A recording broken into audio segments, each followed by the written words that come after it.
Welcome back to our YouTube channel Bhargavi Raghuvu. Already తమ్నైల్లో చూశారు కదా, బెల్లంతో కాజు కట్లే మా మమ్మీ అయితే తయారు చేశారు. ఎలా తయారు చేశారో చూసేయండి. ఫస్ట్ అయితే కాజు తీసుకున్నారు. నార్మల్గా 500 గ్రామ్స్ అయితే పర్చేస్ చేశారు, కానీ దీంట్లో అయితే 400 గ్రామ్స్ మాత్రమే కాజు అయితే యాడ్ చేసుకున్నారు. ఇవన్నీ 2 అవర్స్ ముందుగా నానబెట్టేశారు. నెక్స్ట్ ఇవన్నీ స్ట్రెయిన్ చేసుకొని నీట్గా పక్కన పెట్టుకున్నారు.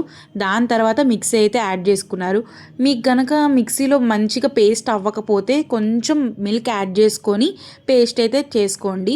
కొంచెం పలుకుగా కావాలంటే అట్లాగే మిక్సీ వేసేసుకుంటే సరిపోతుంది. మేమైతే థిక్ పేస్ట్గా అయితే చేసుకున్నాము. సో ఇది పక్కన పెట్టేసుకోవాలి ఈ థిక్ పేస్ట్ని. నెక్స్ట్ అయితే మనం 500 గ్రామ్స్ ఆఫ్ బెల్లం తీసుకుంటున్నాము. ఒక బాండి తీసేసుకొని దాంట్లో అయితే 500 గ్రామ్స్ ఆఫ్ బెల్లం వేసుకున్నారు. మీరు ఇట్లాగైనా వేసేసుకోవచ్చు, లేకపోతే తురిమి అయినా వేసేసుకోవచ్చు. బెల్లం వేసుకొని మనం కొంచెం వాటర్ అయితే యాడ్ చేసుకున్నాం, కొంచెమే బెల్లం కరగడానికి. అది కూడా బెల్లం కరిగిన తర్వాత వెంటనే స్ట్రెయిన్ చేసేసుకున్నాం, ఎందుకంటే డస్ట్ ఏమైనా ఉంటుందేమో బెల్లంలో అని చెప్పేసి స్ట్రెయిన్ చేసేసుకొని మళ్ళీ సేమ్ ప్యాన్లోనే బెల్లాన్ని యాడ్ చేసుకోవాలి.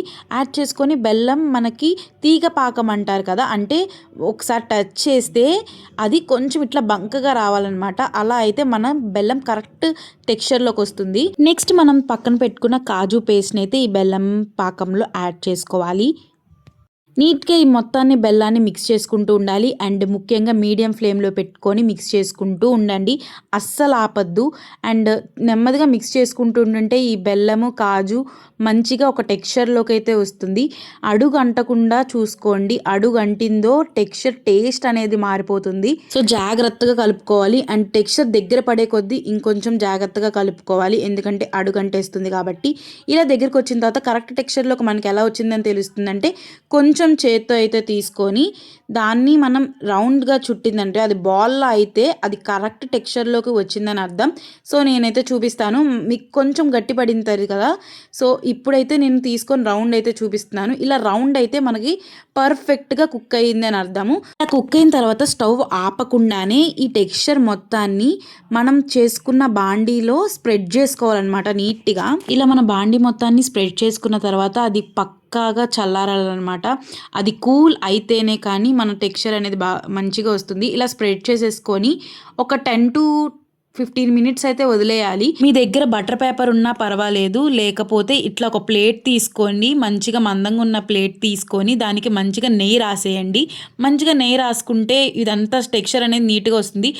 గట్టి పడిన తర్వాత ఎంత బాగుందో చూడండి, నీట్గా ఒక టెక్స్చర్లో ఒక చపాతీ ముద్దలా అయితే అయిపోతుంది అనమాట అది.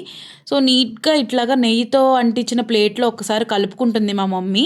దాని తర్వాత స్ప్రెడ్ చేసుకుంటున్నాము. ఆ ప్లేట్ మొత్తానికి నీట్గా ఈవెన్గా అయితే స్ప్రెడ్ చేసుకుంటున్నాం. మీ దగ్గర ఒకవేళ బటర్ పేపర్ ఉందనుకోండి, మధ్యలో చపాతీ పిండిలాగా ఉన్నది పెట్టేసి దాని మీద ఇంకో బటర్ పేపర్ పెట్టేసి చపాతీ కర్రతో అటు ఇటు చేసుకుంటే ఈవెన్గా స్ప్రెడ్ అయిపోతుంది.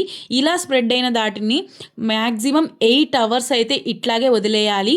8 అవర్స్ తర్వాత అయితే ఇలా అయితే ఉంటుంది. నీట్గా వీటిని డైమండ్ షేప్లో అయితే కట్ చేసుకోవడమే. చాలా టేస్టీగా వచ్చింది. ఇంత ఖర్చు పెట్టి మనం బయట కొనే బదులు 500 అంతెందుకు 400 లోపే ఈ కాజు కట్లు అయితే రెడీ అయిపోతుంది.